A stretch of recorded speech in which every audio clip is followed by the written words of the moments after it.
Bienvenidas y bienvenidos a esta exploración profunda. Hoy nos metemos con una figura que la verdad marcó un antes y un después en cómo pensamos sobre la realidad. Hablamos de Parménides de Elea. Exacto. Un presocrático, pero de los que pesan. Las fuentes nos pintan a un filósofo con ideas, ideas que removieron todo. Sí, totalmente. Y para que nos ubiquemos un poco, estamos hablando de alguien que vivió más o menos entre finales del siglo VI y mediados del V, antes de Cristo, allá en Elea, que era una colonia griega en lo que hoy es el sur de Italia. Ajá. Y no era un ermitaño, ¿eh? Fuentes como Estrabón dicen que era una figura importante en su ciudad, él y su discípulo Zenón, que incluso colaboraron en las leyes. Cierto. Tenía un pie en la realidad política, parece. Y su formación intelectual es interesante.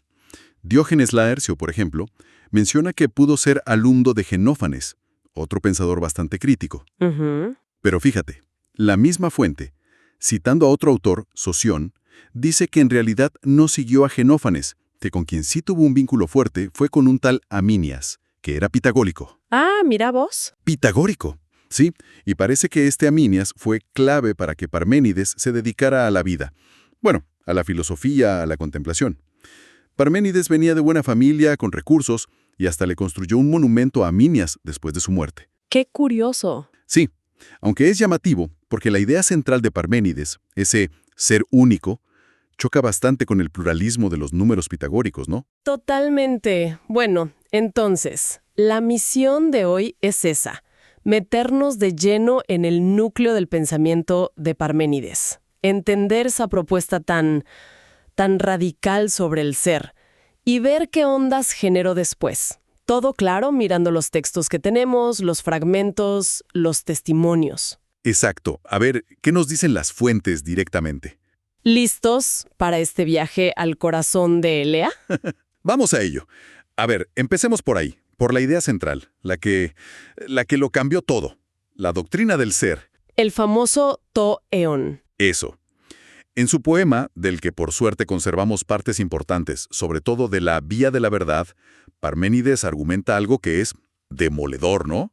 Que solo podemos pensar y hablar de lo que es. Exacto. Y acá viene lo realmente disruptivo. Ese ser, lo que es, tiene unas características muy definidas y, la verdad, bastante antiintuitivas. Es uno. Indivisible. No hay muchos seres. Hay uno solo. Uno solo, es eterno. O sea, ingénito e imperecedero. No empezó a ser ni dejará de ser. Siempre ha sido. Es inmutable. No cambia. Nunca. Quieto. Inmóvil, justamente. Si lo llena todo, no tiene a dónde moverse. Y es completo, perfecto, sin partes, sin divisiones, homogéneo, todo igual a sí mismo. Es una imagen muy estática, muy maciza. Totalmente. Platón mismo, en el Teeteto, recoge esa idea, ¿no? Cuando dice que Parménides hablaba del todo como algo único que existe inmóvil. Claro, pero, a ver, acá choca todo con nuestra experiencia. Vemos cosas nacer, morir, moverse, cambiar de color. ¿Qué hacemos con todo eso? Parménides lo negaba sin más. Esa es la clave. Para Parménides, todo eso que percibimos con los sentidos, el cambio, el movimiento, la variedad, todo eso pertenece a la otra vía, la vía de la opinión, la doxa. El camino del engaño, dice él. Exacto. La ruta de las apariencias, de lo que parece ser, pero no es realmente en el sentido fuerte. Su argumento es puramente lógico. Se basa en la imposibilidad del no ser. Tu mieion. Que no se puede ni pensar ni decir. Justamente. Intentar pensar en lo que no es, en la nada absoluta, es un absurdo lógico para él. No tiene objeto. Y si el no ser es impensable e inexistente, entonces el cambio también es lógicamente imposible. A ver, desarrollemos eso. ¿Por qué? Porque cualquier cambio, si lo piensas, implicaría o que algo que es deje de ser, o sea, pase al no ser, se destruya, o que algo que no es empiece a ser, que surja del no ser, se cree. Claro. Y ambas opciones involucran ese no ser que es impensable. Por lo tanto, concluye Parménides, el cambio es una ilusión de los sentidos. no algo lógicamente posible. Exacto. Es de una lógica férrea. Y entiendo que esto no cayó en saco roto.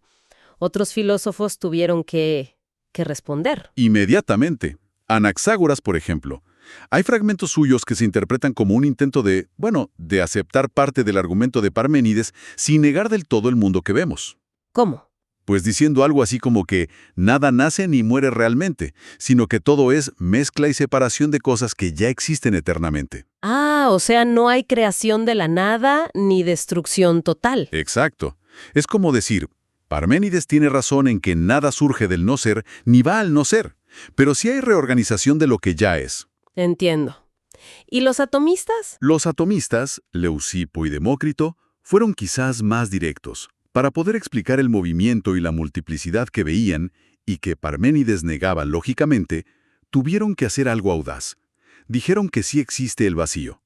Que el vacío es, digamos, el no ser parménido. Pero Parménides decía que el no ser no existe. Exacto. Ahí está la movida de los atomistas. Postulan el vacío, no ser, junto a los átomos, el ser, múltiples y eternos, para que estos últimos puedan moverse. Es una forma de intentar salvar los fenómenos sin tirar por la borda toda lógica, aunque sea contradiciendo a Parménides en un punto clave. Aristóteles dice que Leucipo buscaba conciliar la lógica con los sentidos. Ese que conecta pensamiento y ser. A veces se traduce como lo mismo es pensar y aquello por lo que es el pensamiento. Otras como lo mismo es pensar y ser. ¿Qué hacemos con eso? Ese es un punto delicado y muy debatido. Algunos intérpretes, como Blastos, en su momento, vieron ahí casi una identificación, que el ser es pensamiento o inteligencia, como una especie de idealismo avant la letra. Que la realidad última es mental. Algo así. Pero otros, como Guthrie, advierten, cuidado con proyectar ideas posteriores. Parménides no dice explícitamente que el ser sea una mente que piensa. Una lectura quizás más ajustada al texto es que simplemente establece una condición necesaria. Para que el pensamiento sea pensamiento real, y no pura fantasía, necesita un objeto real. Necesita pensar sobre lo que es. No se puede pensar válidamente sobre la nada. O sea, vincula pensamiento verdadero y realidad existente, pero sin decir que la realidad sea pensamiento. Exacto, es un vínculo epistemológico sobre el conocer, más que una afirmación ontológica sobre la naturaleza pensante del ser mismo. Es una distinción sutil pero importante. Entendido, vale. Y volviendo a las dos vías. Si la vía de la verdad nos lleva a ese ser único, inmóvil, y la vía de la opinión es engañosa, ¿por qué Parménides se molesta en describir esa vía de la opinión en su poema? ¿Qué sentido tiene explicar el error? Muy buena pregunta. Porque no la ignora, ¿eh? Le dedica una parte considerable. Parece que su intención es explicar cómo surge este mundo aparente, cómo nos formamos los mortales estas creencias erróneas. Es como ofrecer una física del error. Una física del error. Me gusta. Y para eso propone una cosmología dualista, basada en dos principios opuestos. Luz o fuego, que es lo ligero, activo, brillante, y noche u oscuridad, lo pesado, pasivo, denso. Ah, los opuestos que vemos en el mundo. Justamente. Todo lo que percibimos según esta vía de la opinión sería una mezcla de estos dos.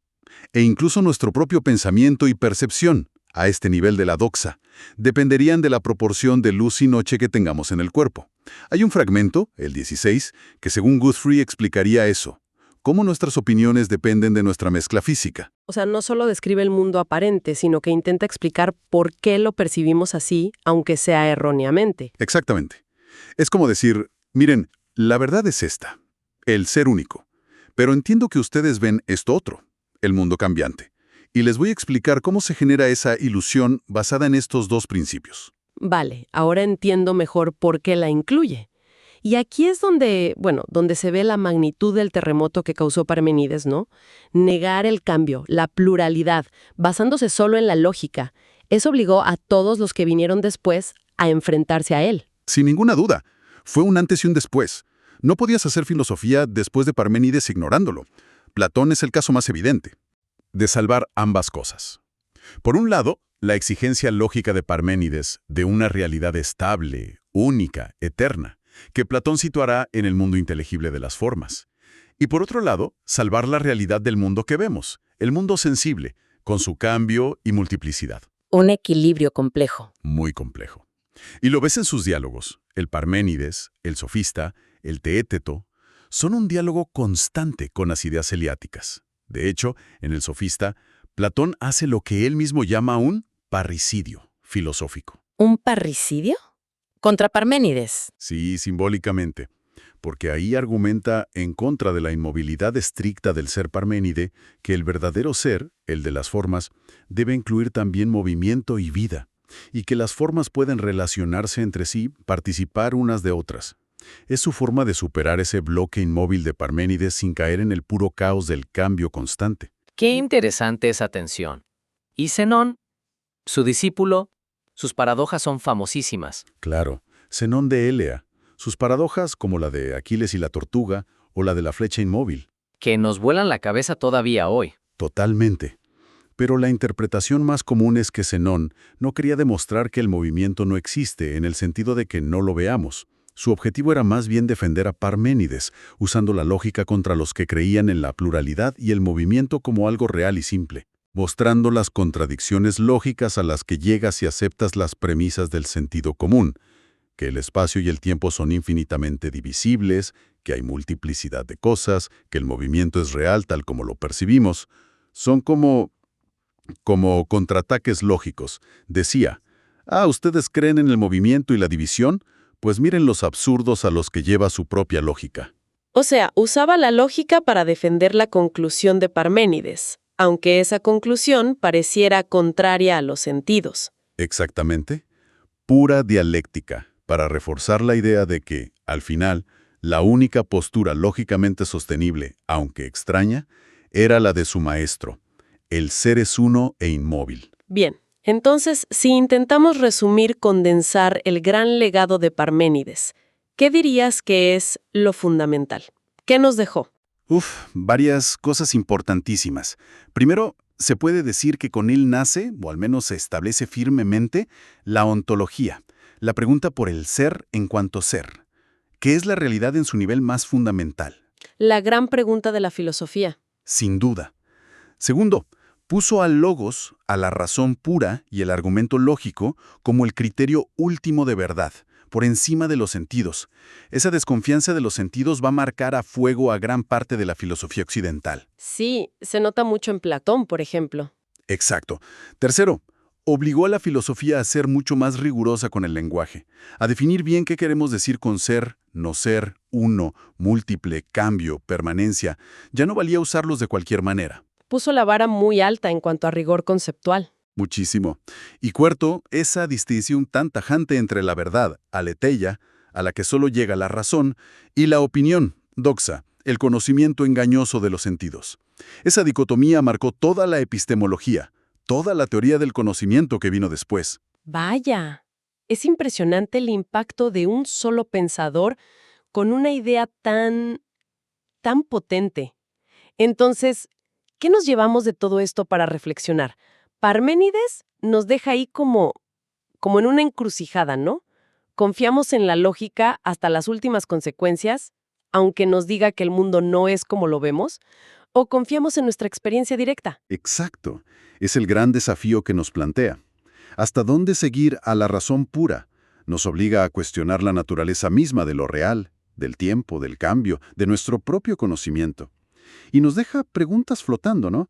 Si aceptáramos esa lógica implacable de Parménides, ¿cómo cambiaría nuestra forma de ver el universo, nuestra propia existencia como seres que parecen cambiar? Claro. O mirándolo desde la historia, ¿cómo lograron los filósofos que le siguieron, sobre todo Platón, admirar su lógica, pero a la vez construir sistemas que intentaran, dar cuenta de este mundo fenoménico que vivimos cada día? Es una tensión que sigue viva, creo yo. Sin duda.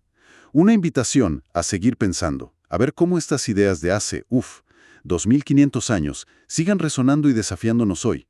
Es la prueba de que la filosofía, cuando se hace en serio, toca las preguntas fundamentales y perdura.